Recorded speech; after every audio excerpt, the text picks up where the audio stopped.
Sebelum menonton, tekan tombol like, comment, and subscribe, dan juga pencet tombol lonceng agar kamu tidak ketinggalan video-video menarik lainnya. Salam sejahtera bagi kita semua dan salam olahraga. Pada kesempatan kali ini kita akan membahas tentang peraturan pertandingan permainan catur. Ada banyak macam-macam peraturan dalam pertandingan permainan catur. Kita akan bahas tuntas di sini.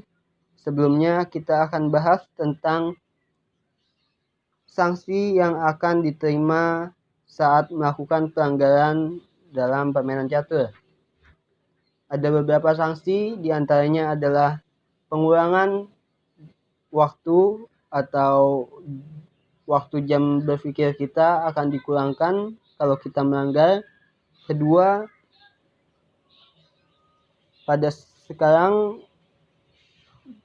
peraturannya menggunakan kartu, di mana ada 2 kartu kuning dan 1 kartu merah. Seperti permainan bola, ada 2 kartu kuning dan 1 kartu merah, di mana kartu kuning pertama itu adalah peringatan, kartu kuning kedua merupakan peringatan, dan yang ketiga kartu merah dinyatakan kalah. Jadi ada beberapa tingkat beratnya dari peraturan yang diterima. Ada beberapa tipe berat dalam peraturannya. Jadi kita bisa saja saat melakukan kesalahan, saat kita melanggar peraturan itu kita bisa langsung mendapat 2 kartu karena dianggap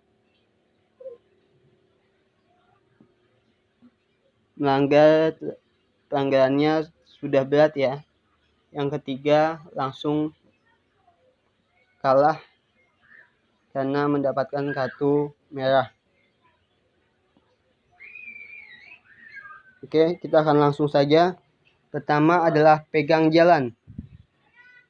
Pegang jalan di mana jika kita sudah memegang sebuah bidak itu kita wajib menjalankan, tidak boleh kita taruh lagi dan menjalankan yang lain. Kedua, kita tidak boleh melakukan jalan 2 bidak sekaligus. Contohnya seperti ini. Dulu di jalan-jalan sering ada orang yang menjalankan 2 bidak sekaligus. Yang penting katanya sama-sama, misalnya di depannya kuda, berarti dua-duanya yang di depan kuda melangkah 1 langkah, bisa dua-duanya melangkah 2 bidak sekaligus, itu tidak boleh. Kedua adalah open skak. Selanjutnya open skak. Contoh, kita dalam keadaan pinning.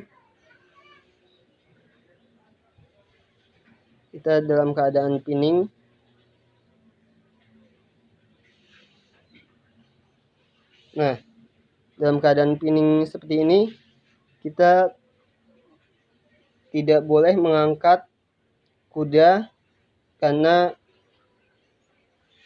akan terjadinya pengancaman kepada raja. Ini termasuk dalam illegal move. Open skak.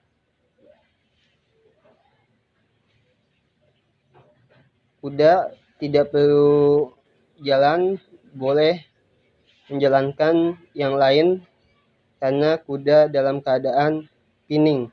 Walaupun tadi sudah dipegang, karena kuda dalam keadaan pinning boleh menjalankan yang lainnya dalam mendapatkan sanksi pelanggaran. Selanjutnya adalah langkah tidak sah. Yang disebut langkah tidak sah bisa juga disebut illegal move. Contohnya kuda berjalan lebih, contohnya seperti ini, atau gajah tiba-tiba diagonalnya beda, salah. Itu disebut illegal move atau langkah tidak sah. Itu merupakan pelanggaran, mendapatkan sanksi. Selanjutnya adalah salah kedudukan awal. Contohnya, kita dalam keadaan awal kita tertukar antara menteri dan raja atau gajah dan kuda. Itu mendapatkan kartu, termasuk pelanggaran. Dan jika sudah lebih dari 3 langkah tidak bisa diulang, tapi kalau selama belum 3 langkah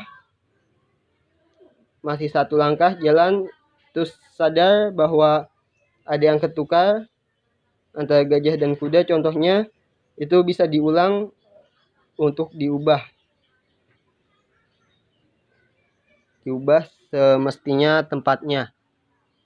Kalau sudah lebih dari 3 langkah tidak diperbolehkan untuk diubah. Lanjut jalan dengan posisi tempat yang salah dari awal. Selanjutnya adalah langkah bidak promosi. Nah, di sini saat bidak kita sudah mencapai di ujung petak, kita bisa melakukan promosi dengan cara bidak dimajukan dulu. Bidak dari baris ke-7 contohnya dimajukan ke baris ke-8 dan diubah menjadi perwira yang dikehendaki. Baru mencet jam. Itu salah satu peraturannya. Jadi kalau misalnya dia tidak dimajukan dulu atau langsung mencet jam tanpa diubah menjadi perwira yang diinginkan, itu disebut pelanggaran. Dan yang terakhir adalah dalam permainan catur tidak boleh merokok dan tidak boleh menerima panggilan atau harus mematikan handphone. Karena dalam permainan catur, jika ia mendapat telepon dan mengangkat telepon, itu langsung dinyatakan kalah kalau ketahuan oleh wasit dan lawan protes kepada wasit. Jadi kita tidak boleh mengaktifkan telepon dan tidak boleh memegang HP. Jika kita sedang melangkah, kita tidak boleh izin ke kamar mandi.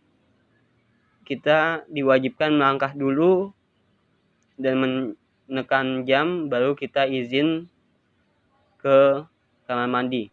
Dan untuk merapikan buah yang salah atau tergeser di tempat yang tidak seharusnya, kita harus izin kepada lawan terlebih dahulu. Oke, sekian peraturan dalam permainan catur. Kurang lebihnya saya mohon maaf. Jika ada peraturan-peraturan lainnya yang belum saya sebutkan, tolong tulis di kolom komentar sebagai tambahan untuk materi ini. Baik, saya undur diri. Salam sejahtera bagi kita semua, salam damai, dan salam olahraga.